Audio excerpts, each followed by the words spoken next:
আজকে তৃণমূল রাস্তায় নেমেছে প্ল্যাকার্ড হাতে নিয়ে বি আর আম্বেদকরের যে অপমান হয়েছে সংসদে তার জন্য অমিত শাহকে ক্ষমা চাইতে হবে নালে পদত্যাগ করতে হবে।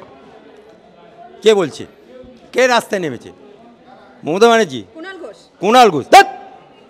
ছিনাল ঘোষ, যার বাপ মা নাম রেখেছে কুণাল ঘোষ, জনগণ নাম রেখেছে ছিনাল ঘোষ, 3.5 বছরের জেল কাটা আসামি, যে নাকি এই তৃণমূলের জামানায় সে পিজেন ভ্যান বাজিয়ে বলল তৃণমূল চোর, সারদা নওদার টাকা সব মমতা ব্যানার্জির বাড়িতে আছে।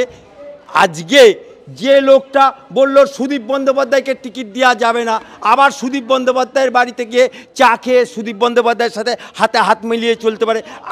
আমি বলতে চাই এই ছিনাল ঘোষ তার তৃণমূলের কোন পোস্টে আছে এটা আগে দেখাক যে তৃণমূল যে রাস্তায় নামছে ছিনাল ঘোষ, যাকে লোক টিভিতে দেখলে ছিচি করে, টিভিটা নালে বন্ধ করে দেয়। কুণাল ঘোষ টিভিতে যত দেখে কুণাল ঘোষকে, তৃণমূলের তত ভোট কমতে থাকে। তাই আজকে যে রাস্তায় নামছে এটা মমতা ব্যানার্জির কাছে বা অভিষেক ব্যানার্জির কাছে ও বাজারে ভেসে থাকার জন্য নামছে।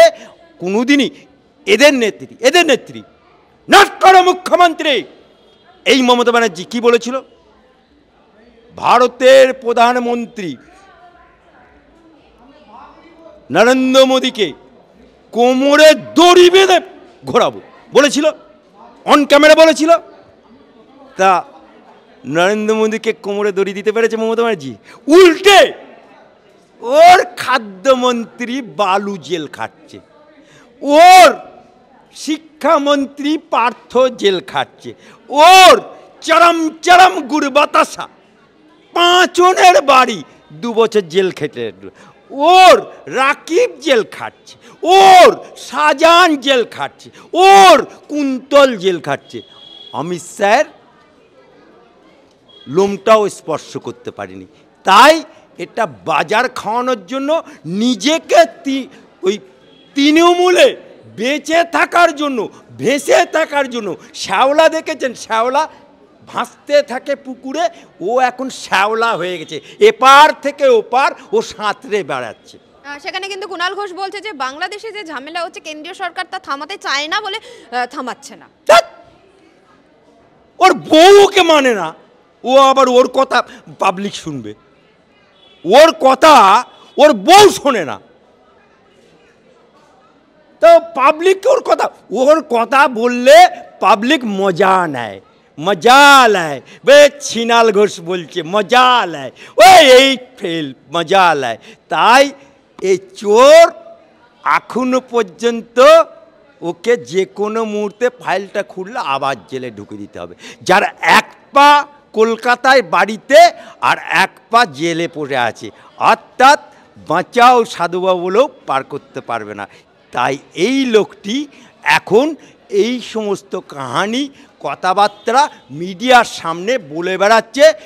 কারণ আপনি বলুন, তৃণমূলের হয়ে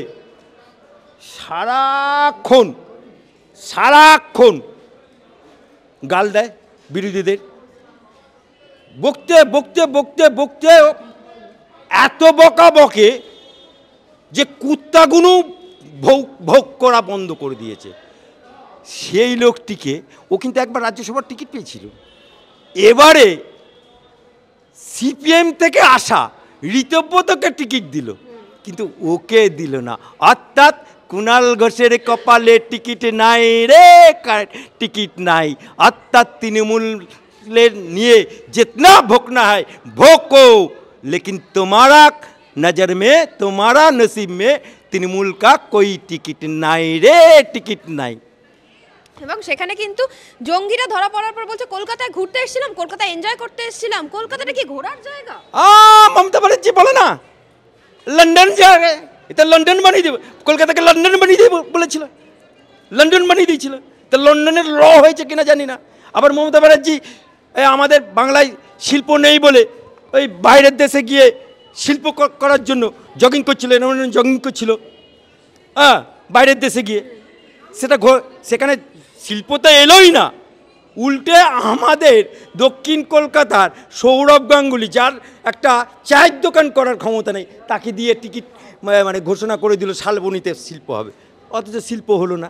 তাই আজকে কলকাতাটাকে কেউ যদি বলে এটা ঘোরার জায়গা, সে মূর্খের স্বর্গে বাস করছে। কারণ কলকাতা বাংলার কলকাতা, কলকাতা রবীন্দ্রনাথের কলকাতা, কলকাতা রামী বিবেকানন্দের কলকাতা, কলকাতা রামকৃষ্ণের কলকাতা। তাই এই কলকাতাতে জঙ্গি রোহিঙ্গা কাউকে আমরা রেহাত দেবো না। আর মমতা বাবু, মমতা খালা, মমতা আপা, সাবধান হয়ে যাও, अभी सुधर जाओ, नहीं तो 26 साल में बंगाल का मानुष তোমাকে ইটের জবাব পাথরে দিয়ে দেবে। আপনি বলছেন শিল্প হবে না, মমতা বন্দ্যোপাধ্যায় তো বলছে যে বাংলার সবচেয়ে বড় আইটি হাব হবে, এখানে 4000 কর্মসংস্থান হবে। আরে বাপ রে, আইটি হাব! আরে কাকে? আইটি হাব তো আগেই বাংলায় ছিল। প্রতি বছর বঙ্গ শিল্প সম্মেলন, লাল কার্পেট। শুনুন মমতা ব্যানার্জি, নোট করো, আমি অ্যাডভোকেট আলী আফজল চাঁদ বলছি, বাংলার বুকে যেদিনকে টাটা তো কৌড়ি, টাটার তৈরি করা কারখানা 99% তৈরি করা কারখানা ডিনামাইট দিয়ে তুমি উড়িয়ে দিয়েছিলে, সেখানে সিঙ্গুরের শস্যের দানা ছড়িয়ে দিয়েছিলে, তারপর থেকে আর কোনো বড় শিল্পপতি আর বাংলায় আসেনি। আর আগামী দিনে মমতা সরকার, মমতা খালা, মমতা আপা, মমতা বুবু যতদিন থাকবে বাঙ্গালকে কাঙ্গাল করে ছেড়ে দেবে।